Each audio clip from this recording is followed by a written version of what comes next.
Good morning. Good morning. Good morning. How are you? Good.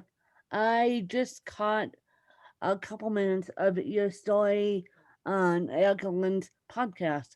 Oh my goodness, I didn't realize you completely blind? I didn't realize that you had blindness. Yes, man. No, man. I'm not completely blind. I'm legally blind. I had 7 eye surgeries. You're legally blind, but you're not completely blind. No, no, man. How awesome is that? How awesome is that? That you so how this is going to work also is that I am going to say welcome to Ask When and then introduce you and yeah, let you take it away and I'll be asking you a couple baseline questions and then I can you can ask me a couple questions if you choose to do so. All right. All right. All right, let's do this. Welcome to Ask Gwen, everyone.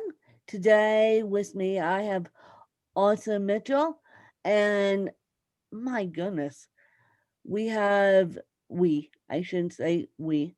I should say I have another inspiring guest because I was lucky enough to listen to his story presented by the fabulous Erica Lynn of Erica Lynn Speaks. And so, yeah, you guys need to go back and listen to that one as well. After this one, you guys.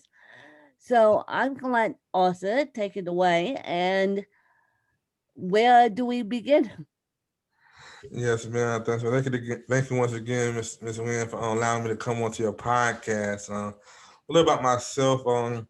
Miss Wynn said, I got an unusual story. My name is Arthur Mitchell. I'm 38 years old from Charlotte, North Carolina, and I got an unusual story. At the age of 6, I was diagnosed with an eye disease called keratoconus.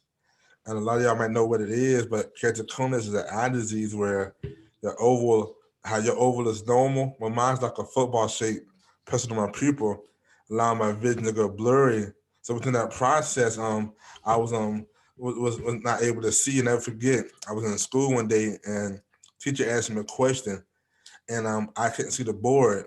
So I had to fake something for her to get a pressure off of me. But in the class, she told me that, and they said eye doctor, and going to the eye doctor at the 6 years old, with seeing all these machines and all different things, I was kind of a little nervous, only to find out that I had a disease called keratoconus. But it's strange though, Miss Wynn, because I found out later on in research that this disease only happens the people around around age of 15 on up. So me having that age of 6 was very unusual because nobody never had it at that young age. So it's kind of hard for me and my family to really understand what it was and understand how it happened, how it come along, and different things. So the first step with that was try glass, with a stronger prescription, and it worked for a while. Then it stopped, and tried a stronger prescription, worked for a while, and it stopped. So the glasses wasn't working, so they took the contact. So after going to contacts for a while, having the actual contact on my cornea, it was great. It was great. I was able to see, but the problem with that was also that it started irritating my eyes. And I was young, so having that at a young age in elementary to school and middle school, you can get careless sometimes, and then sometimes you just forget. So I used to sleep in them and forget about them and break them. So it became irritable to my eyes. So I had to stop wearing them. So moving on up to my journey as I got older, found a different eye doctor that introduced me to this procedure called corneal transplant. And what a corneal transplant is, if people don't know, a procedure where they take out your corneal and give you a donor corneal. So it makes your vision be better because you have somebody else cornea in your eye. It sounds strange. I thought it was too, but you actually get a donor cornea from a deceased person, and they put in your eye. and it actually worked. But with that is like anything that happened though, it was a I was at early stage and it was something new. So the first one rejected because I didn't know how to do my eye drop. Oh, lovely. The first one rejected. Yes, ma'am. Great. That's always great. Yes, man. So it rejected. So it was kind of strange to me because I thought you get a procedure or a surgery the first time, maybe twice, it'd be good at work, but I had seven of them. 7 Yes, ma'am. corneal Seven of transplant. 7. Oh, good, good grief. Good grief, Arthur. 7. Yes, ma'am. So, for those of you that don't know, the corneal transplant is a very, very, very, very tricky procedure, number Yeah. one. And it's that's why we need organ donors. Yes, you can donate your corneas, and we talk about the liver donation. We talk about the heart. We talk about everything else, but we forget that. And you can also donate your skin, quite frankly. And we forget that you can donate your corneas as well. And my and of course, it's general surgery. So therefore, you have to get knocked out. So what else is translating here is he's been knocked out 7 times to try and get this his eyesight back. Yes, ma'am. Yes, ma'am. Yes, man. It was but even in that, I also realized too that you got to be also at your healthy state of mind too, because in one of them I almost didn't wake up because I found out. Well, I knew they found out I had sleep apnea and Oh, sleep. great. Yes, yeah, A great cornea transplant. And then you find out that you have sleep apnea. yes, So ma'am. so I and I'll ask you guys this. I'll ask you this also. How in the world? I know you're a dad. I know you're a dad because I caught you getting the kids ready for school. Yes, ma'am. And so, how does your children accept this? Man, when I first got married, I spoke to my wife about it, and then we ended up having kids. And as we got older, we spent to my kids because they asked me, they're like, "Dad, why your eyelids are so low?" Or why does that? So they began to ask questions that I see. So me and my wife, we sit down, we told them about what I had and what I went through. So now they understand and they actually like me talking about it and love hearing me talk about the story about Keratoconus because then they like to know more and then they can tell you the story about their dad with Ah, Keratoconus. So yes, man. exactly, exactly. They can be a little scene spokespeople here. Yes, Yeah. ma'am. Yes, ma'am. So, also, what is your favorite audiobook? I'm going to put it that way. Your favorite audiobook. My favorite audiobook, actually my book. Your um, book. yes, man. Six tips to cope with having a disability, and I wrote that book for what I went through and with my surgeries and how I was able to cope with them. And in that book, it talks about how to cope with disability, accepting who you are. It talks about creating, being around, surrounding yourself around a good environment, creating a hobby, personal development. So in that book, it talks about the different strategies that you can use to help you get through your disability, help you get through your life in general. Because I don't use disability only for physical, but also mental as well. Because we can also have a mindset disability or a behavior disability. And in that book, it helps you cope with what you're going through. Oh, yes, you can. For those of you that don't know my story, I am on the physical end of a disability here, and you need to have a positive mindset to deal with the disability um, And what it slows at you need to have a positive mindset because no one's going to want to hang around a grumpy person, number one, and no one's going to want to help you if you're grumpy. Mhm. So your positive mindset all comes from the way you think. Yes, ma'am. Yes, ma'am. And so if your best friend had to write a book about you, what would the title be? What about me? They would just say that he- he's always been a good person. Very very compassionate about what he do. Excellent leader. Great example of how to how to push past what you've been through because of his story. And he definitely is a positive person of affirmation, and he definitely will also give you that hope and that peace of mind that know that if you can do it, you can do it too. And what is your morning routine? My morning routine every day is when I get up every day around 5 o'clock. I always pray. I always pray. That's my first important thing. Get up and pray.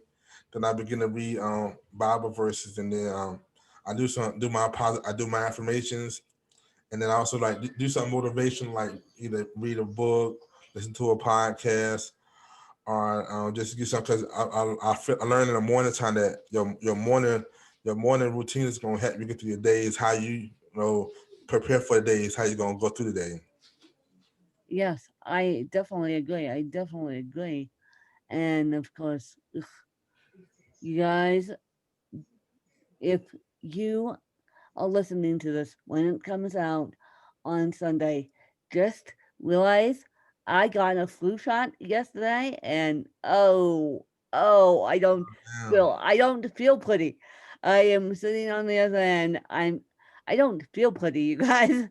So, yeah, that's always a fun one when you have a neurological disability and you get a flu shot and oh, I don't feel pretty. So because my morning routine was a little bit off this morning, but that's okay.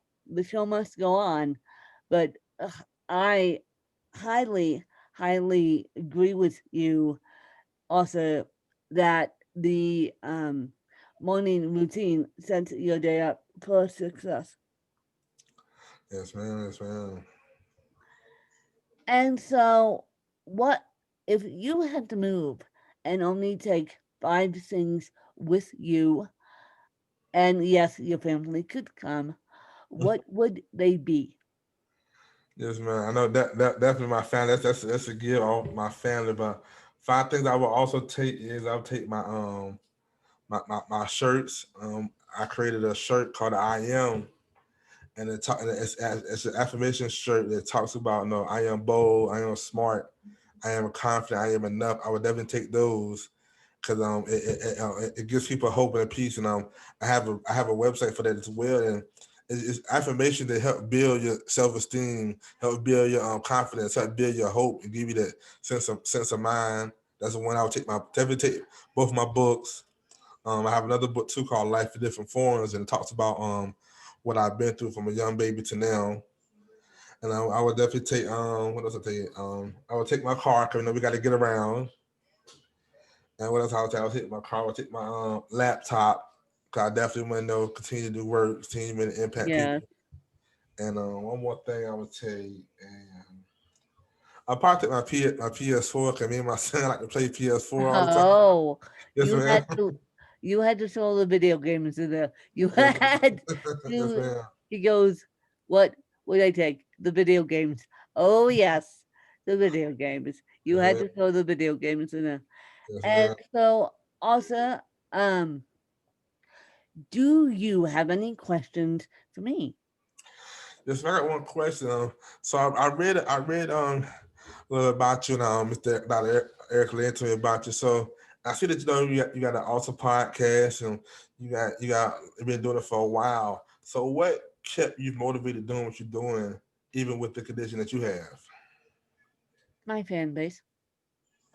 My Gotcha. fan base. Kept me.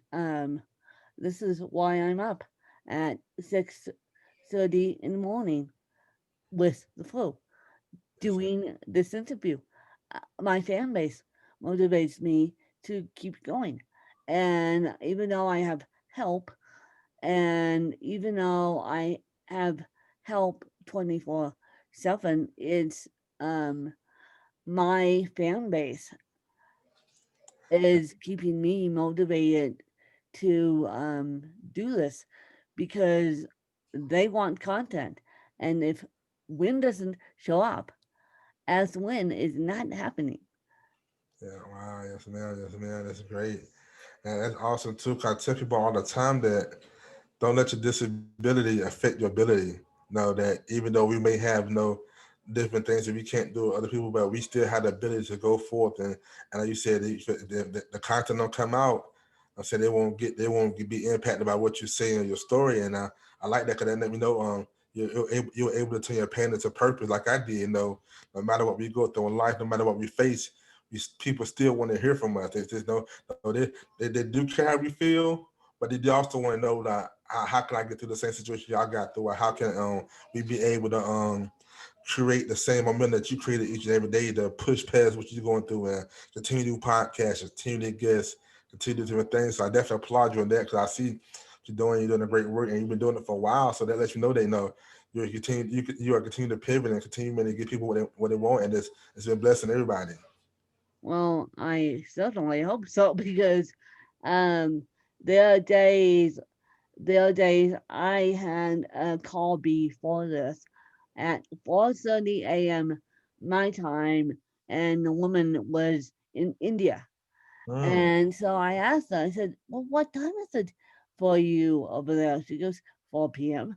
And she goes, "I really, really want to be on your podcast." I'm like, "Oh, this is this is why I do this. This is why I do this full time to inspire everyone and to make everyone open up the box a little bit and think about it just a little bit." Yes, man, that's great. That's great. That's great. That would ask you on. That's the only question I had for you. 'Cause I want definitely to ask you about that because you definitely inspired me. That no, that we had no excuses. No, we had no excuses not to get up and not to give content. I do them things. 'Cause, like you said, you had a flu shot yesterday, and but you're up doing a podcast right now. That lets me know they know you're pushing. Oh, yes, I had a flu shot yesterday, and I'm like, I almost ran the other direction when I was standing in line, of course, social distance. And I'm like, really? Really? Do I have to do this? Really? No, but I would, as I've been telling people, I would rather deal with the flu than coronavirus Oh yes, man. because I would rather deal with the light version of the flu than coronavirus. So light version of the flu comes and it will go away. Yes, And I would rather deal with that than coronavirus because people with disabilities are at high risk for coronavirus. And so I would rather deal with a little ache and a little pain, and yes. then yeah. Yes, me too. Because I'm also a diabetic and a two-time stroke survivor, so I'm definitely prone to coronavirus by mutation. So I understand. Yeah, I really take a flu shot to have that. I really, Oh, I thought, okay, I'm normally I don't get the flu shot, although I got one for 16 years solid, only because I was in education and that didn't help. Um, but last year I didn't get a flu shot, you guys, and I was perfectly fine. I yeah, was absolutely perfectly fine. But and I'm an anti-vaxxer, and but because of everything that we have going on worldwide, I thought about it. I thought, well, maybe I shouldn't take this flu shot and save it for the sickly person who needs it. But I'm like, you're at high risk. If you get coronavirus, you would be able to quickly without a paddle, Yeah. and also would too, and anyone with a disability would too. So please, please, please, please, please, please, you guys, listen to what the CDC says because yeah, that I would rather take a little bit of pain than corona Yes, any man. day. Me too. Me too. Any day I would. So also, where could people find you, and where could people get a hold of you if they choose to do so?